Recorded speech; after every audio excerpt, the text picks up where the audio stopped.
ladies and gentlemen, we're still following up with our segment, and our next segment is very interesting. It's about the Gen Z and why they are refinding or redefining what it means to be a talented. And now we're going to speak more about how doctors went from being doctors to being painters or being more creative in different fields. And I'm so delighted to be accompanied by Kareem, Hossam, Yakout, a fifth-year medical student at Al Aini, a violinist, photographer, and more. And to know more about our guest today, I'm so delighted to be accompanied by you, doctor, photographer, the artist. How are you? I'm very fine, thank you so much. And I'm very glad to be part of this show, really. Well, the pleasure is ours. Well, Kareem, tell us more about the story behind your passion. You've been studying medicine, right? And then yes, that's true. From there, you started to find out more about yourself, and you wanted to experience more and more. So, tell us where the spark started. So, I've always been a curious person, really, and I've always asked the whys and hows of things. And in medicine specifically, I've always liked physiology, even though a lot of people didn't. Because it was always complicated, and so I've been always that curious person. I like to try things and I like to test them, and so in medicine, a lot of people think that it's just info and you memorize them and stuff, but it actually has a lot of understanding. So this is what the spark, keyword, curious. So curiosity is the keyword. Let's say all the generations. When it sparks, when it lights up, so this is how you can find your path, I guess. Yeah. And our generation specifically, because the information now is so accessible over the internet. You can find almost anything you can look up in any field, even this field that I'm not in, this show, the cameras and everything. I can know more about that online. And so it just feeds that curiosity that I, myself, and other people might have. All of that is make you already curious. It's by nature. It's that you want to enhance more of the science. You want to know what is the new of this. And as you said, it's accessible now. It's not like back in the days, the Gen Z. Actually, you are very lucky to have such accessibility for many, let's say, experiences. Well, actually, I never thought that I'm Gen Z. I always thought that I'm older than Gen Z, but I guess, okay, I'm Gen Z now. There's a lot of new generations, but like you said, it's so many things are now available to us because of the internet and the technologies, and that are progressing at an alarming rate, but in a good way, right? So you get to try a lot of things, and you can test yourself out in so many different directions that you never thought would be possible just 50 or 70 years ago or something, before the invention of the internet and the Wi-Fi and the mobile phones and all that. Of course. So were you one of those that your parents told you, like, study first, finish your college, and then do whatever you want, or they encouraged you since a young age? No, they did. They did encourage me a lot, and I wouldn't be here without their encouragement, actually, and my parents and my friends too. Ever since I was young, I've always liked taking pictures, right? I always had, since my little phone S3, it always had a good sensor, right? And so I always, whenever we travel, I would always take these pictures and videos, and they would laugh at it, but not in a sarcastic way, but I mean, like, because I'm a young kid, like, I like to take pictures a lot. But then I upgraded and I got new phones, and I like the idea of taking something around me, a frame, and preserving it, because that's like the closest thing you can get to time traveling, right? You can visit that memory anytime you want by just looking at that picture. So they always saw a potential in me, and they just convinced me to pursue it. Even in the violin, I was always like, I liked music, classical music, and the modern ones too, but the classical music is different, right? And the violin specifically. We will get deep in this topic also, yeah.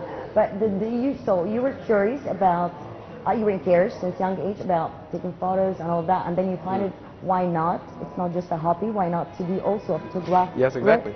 I took some pictures around my college, right, in Al and then when I showed it to them, they were like, "Man, that's actually awesome.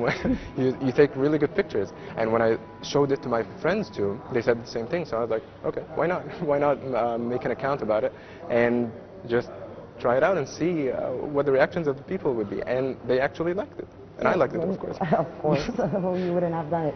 But you know what? Through my life, I found too many people, the doctor, the engineer, the whomever, when they have this hobby, I think it's also related either curiosity, education, what's popping in the world of social media and such so. But studying something not related at all to whatever you're doing. So here you find yourself, and also there it teaches you how to take care of the details, how to be more proficient, very accurate. So I think science and talent, they can be entwining together to sharpen a persona, let's say. That is very true. Taking pictures and doing music, like playing the violin and stuff, it like sharpens your senses, to say. Practicing the violin was actually like, I did not practice it like for years. I'm just like starting the Tell us thing. the story. Where did the violin start from? And at what age? It was just like very recently, like 2 years ago, I'd say. Wow. Yeah, That's a progress. I'm practically a newbie in the violin field, but in this short amount of time, I realized how accurate you have to be, specifically in the violin, because just 2 millimeters away from where your finger is supposed to be placed at, it would produce a whole new tone.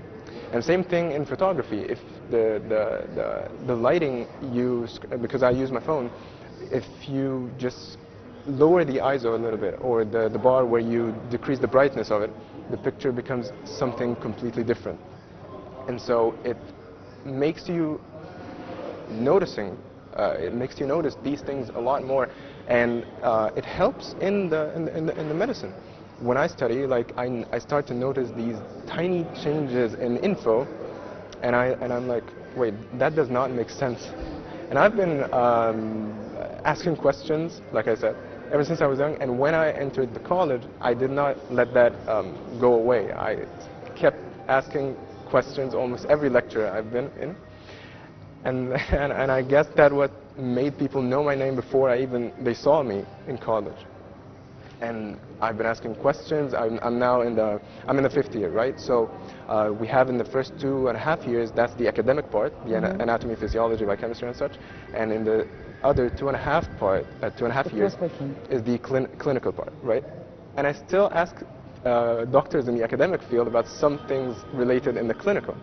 So I'm not someone who doesn't ask. Like that curious bit will always, I think, be there, and I hope so. So yeah.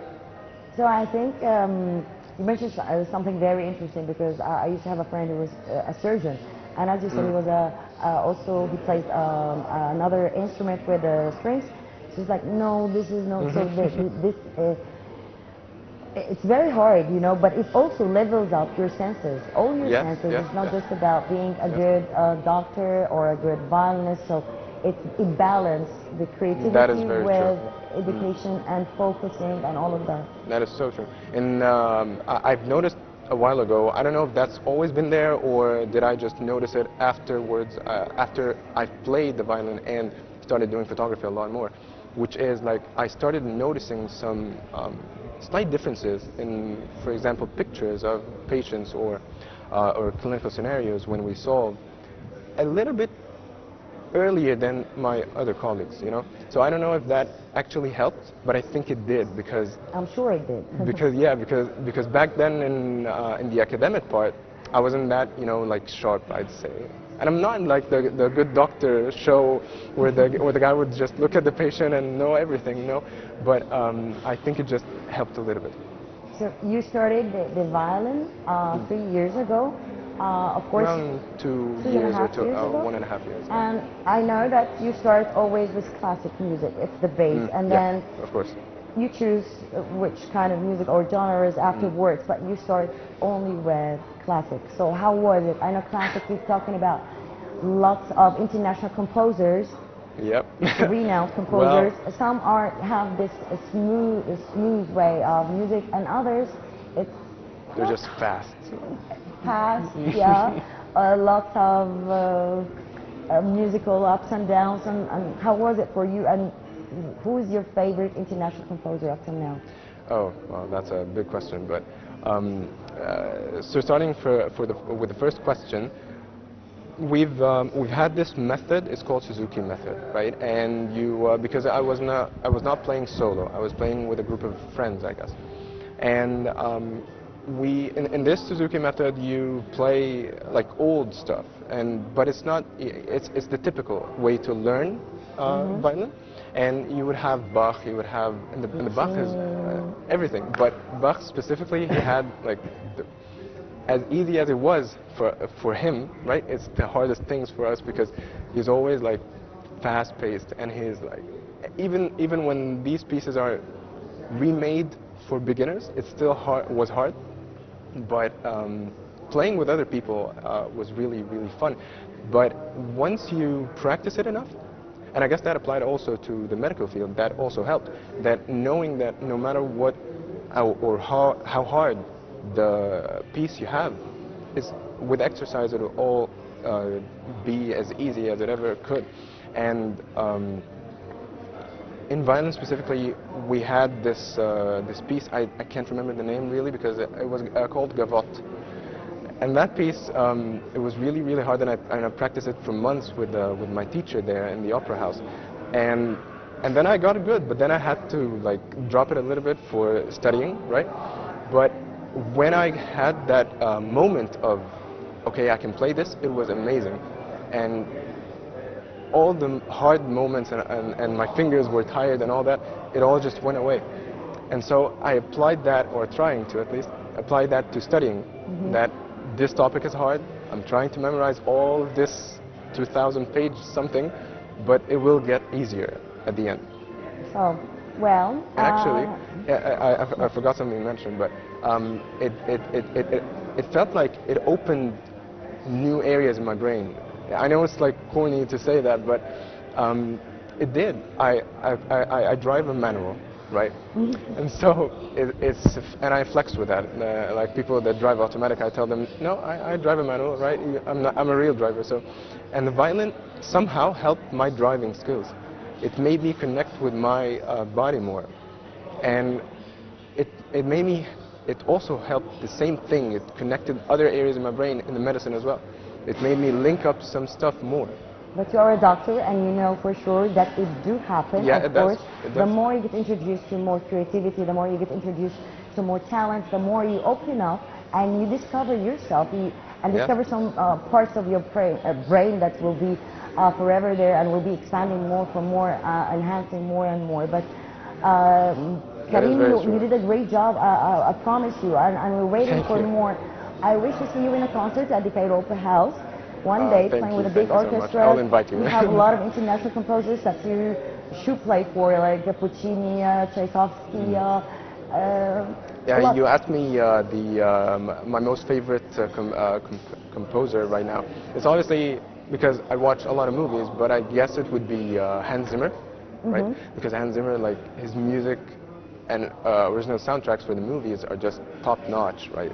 They always put you in the mood, and if you're in IMAX cinema, it's just amazing. And I listened to the movie Oppenheimer. I don't know if you know it, but I almost listened to that music since I've watched the movie in the theater. I've always watched it, listened to it almost like every day, right? And so, so I would say that he is my most favorite modern composer. Yeah. Well, Kareem Qasim Yakout, I wish you all the best, and of course, it's such a pleasure to have you, such an introduction for Egypt's faces and Egypt's youth, and it's a pleasure. And thank you so much. My pleasure is mine. Success. Really. We're so proud to have such youth in our country, and if you ask Gen Z nowadays, what do you think about being talented? He'll tell you, why only one? And ladies and gentlemen, that's all with my guests now, but stay around for more segments.